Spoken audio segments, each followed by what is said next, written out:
আসসালামু আলাইকুম ইব্রান, আশা করি সবাই ভালো আছেন। আজকের ভিডিওটা অনেক বেশি স্পেশাল হতে চলেছে বিকজ আজকে আমরা এমন একটি খাবার রিভিউ করব যেটার হাইপ এই মুহূর্তে অনেক বেশি এবং সেটা আর কোথাও নয়, ওয়ান অ্যান্ড অনলি সুলতান ডাইনিতে।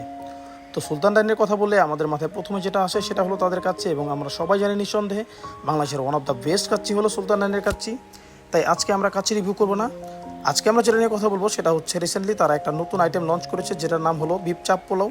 যেহেতু বিফ আমার অনেক পছন্দ, তাই খাবারটা দেখার পর থেকে আমার অনেক বেশি ক্রেভিংস হচ্ছিল খাওয়ার জন্য, তাই দেরি না করে এসে পড়লাম আমাদের সবার পছন্দের সুলতান ডাইনিতে।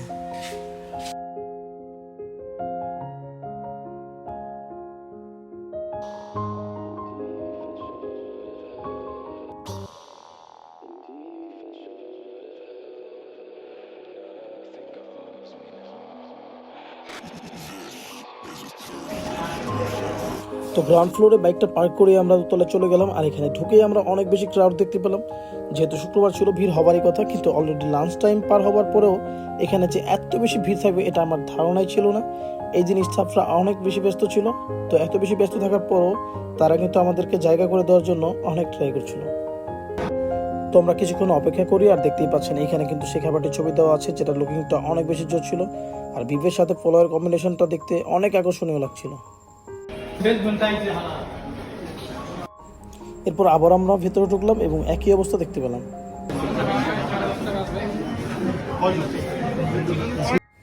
তো দোতলায় জায়গা না পেয়ে তাদের সাজেস্টে আমরা চারতলায় যাই।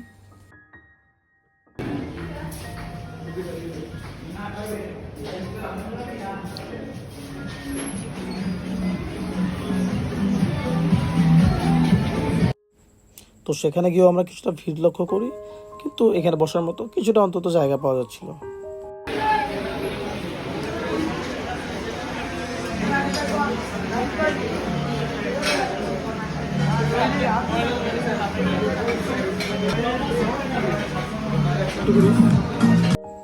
তো ফাইনালি বসেই আমরা দ্রুত বিফ চাপ পোলাওটি অর্ডার করি, যেটা তাদের মেনুর একদম প্রথমে ছিল।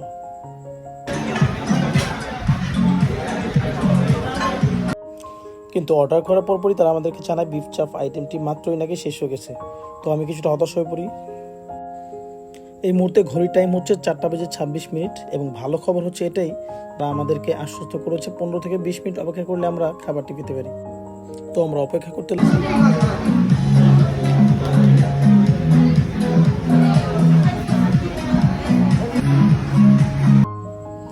আর কিছুক্ষণ অপেক্ষার পর ওইটার প্লেট দিতেই বুঝলাম আমাদের অপেক্ষাটা সফল হতে চলেছে।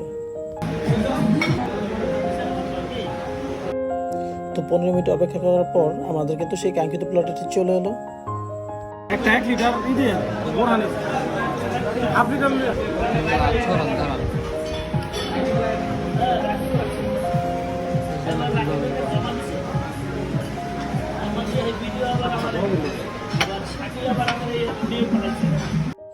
তো আপনারা দেখতেই পাচ্ছেন বিফ চাপটির উপরে একদম চিলি ফ্লেক্স দিয়ে ভরা ছিল, দেখে বোঝা যাচ্ছে এটি অনেক বেশি স্পাইসি হবে।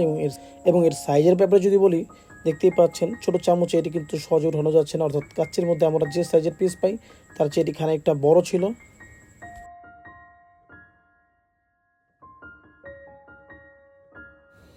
আর এর গ্রেভির কালারটা দেখুন, দেখে বোঝা যাচ্ছিল এটি আসলে কি পরিমাণে স্পাইসি হতে চলেছে।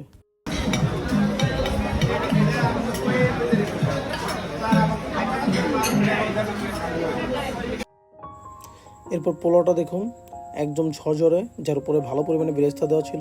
পোলাওটা কিচমিচ সহ অনেক কিছু দিয়ে রান্না করা ছিল, যেটা দেখতে আমার কাছে অনেক বেশি ভালো লেগেছে। আর এখানে রাইসের পরিমাণটা দাম হিসেবে আমার কাছে একজনের জন্য ঠিক মনে হয়েছে।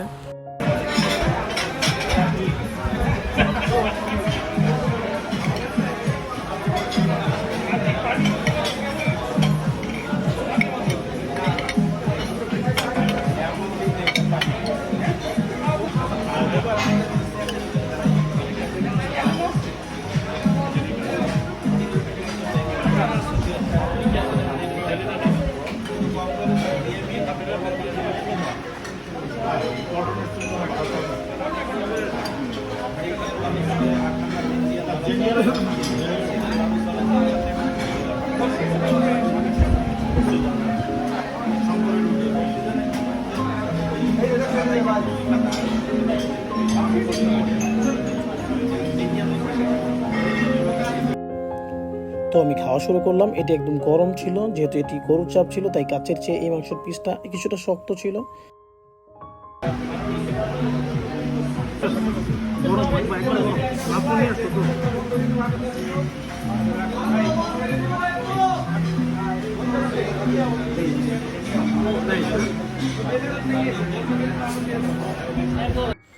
আর মুখে দেওয়ার পরে আমি বুঝতে পারলাম এটির নাম আসলে কেন ঝালচাপ পোলাও দেওয়া হয়েছে। ঝালটা অনেক বেশি ছিল। আর আমি অনেস্টলি যদি বলি, যারা ঝাল পছন্দ করেন তাদের জন্য এটি মাস্ট ট্রাই আইটেম। আর যারা ঝাল খেতে পারেন না তারা চাইলে খাবারটি স্কিপ করতে পারেন।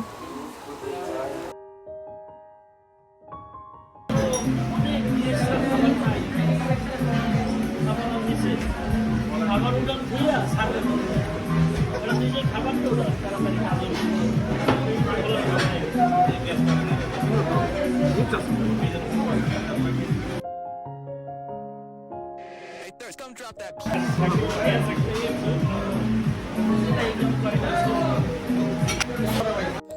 তো এই ছিল আজকের ভিডিওটি ভালো লাগলে লাইক কমেন্ট শেয়ার করুন এবং সাবস্ক্রাইব করুন আমাদের ইউটিউব চ্যানেলটিতে।